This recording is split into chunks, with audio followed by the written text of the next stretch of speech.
Okay, we've all done it. We've all said it. We praise people to build them up, to give them confidence.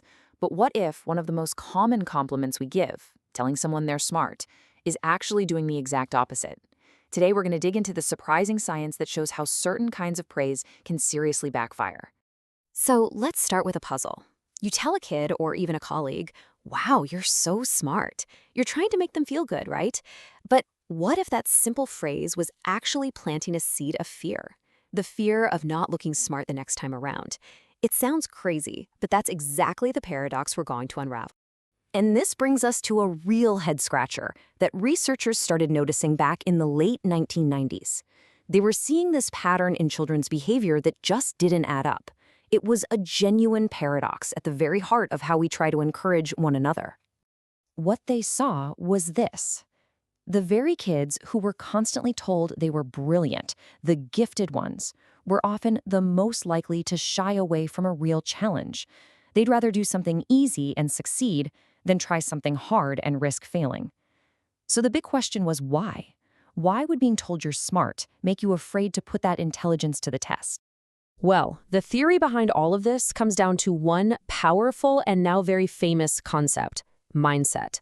See, the core idea is that when we praise a trait like intelligence, we're accidentally teaching what's called a fixed mindset.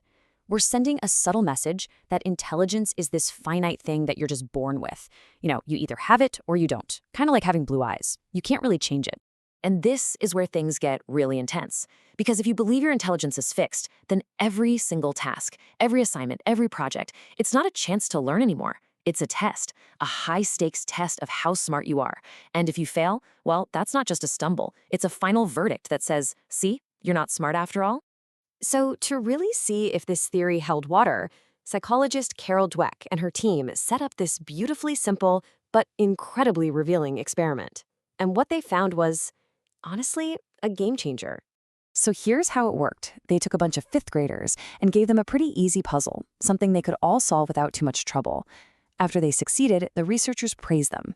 And then they gave them a choice for what to do next. Now this is the crucial part. The kids were split into two groups, totally at random. The only difference was one single sentence. Group A got praised for their ability. Wow, you must be really smart at this. But Group B, they were praised for their effort. Wow, you must have worked really hard. That's it, just a few words changed. The results were absolutely staggering. Of the kids praised for their hard work, a whopping 90% chose to tackle a harder puzzle next. They wanted a challenge. But the kids who were told they were smart, 2/3 of them chose an easier puzzle. They took the safe route, the one where they could guarantee they'd still look smart. And it didn't stop there. Later, when all the kids were given a really difficult puzzle, one they were designed to fail at, the differences were even more stark. The smart kids gave up way more easily. Their self-esteem just plummeted. And, get this, they were far more likely to lie about how well they did. Think about that. The praise made them so afraid of looking like a failure that they'd rather be dishonest. I mean, let this sink in for a second. These kids were all the same at the start. They were randomly assigned to these groups. There was no difference in their underlying intelligence. The only thing that changed was a handful of words. And that was enough to completely rewire their motivation, their persistence, and even their honesty. Okay, so that's a pretty mind-blowing experiment. But you might be thinking, that's in a lab with kids. What about the real world?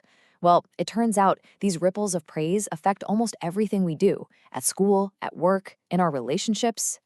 On a personal level, this is huge. This mindset determines whether you see a mistake as a sign that you're just not cut out for something, or if you see it as a stepping stone, a clue for how to get better. It literally builds the stories we tell ourselves about who we are and what we're capable of becoming. And if you zoom out, you can see this everywhere on a societal level. It fuels a culture of high-stakes exams where the final score is all that matters. It creates performance reviews that only look at the final numbers, not the hard work and learning that went into it. And don't even get me started on social media, where it feels like we all have to constantly perform and prove our innate talent. So what do? Is the answer to just stop praising people altogether? No, absolutely not. The goal isn't to stop giving encouragement. The goal is to get smarter about how we give it. It's about a simple but powerful shift. We need to praise the process, not the person. So here's what that looks like in practice. We do less of this. You're a natural. You're so smart. And we do more of this. Wow, the effort you put into that really shows. Or asking questions like, "That was a tricky problem. How did you approach it?" Or, "What did you learn from trying it that way?" You're not judging the person, you're engaging with their actions. And that brings us to this final, really powerful point. Even when our intentions are the best in the world, the structure of our words matters. That compliment you meant to be a gift can actually become a beautiful cage, trapping someone in the need to constantly prove themselves. Of course, one single comment isn't going to define someone's entire personality, but this research forces us to ask a bigger question. With the words we use every day with our kids, our teams, and ourselves, what kind of world are we building? Is it a world where everyone is afraid to fail? Or is it a world where we're all encouraged to try, to struggle, and to grow? That's something worth thinking about.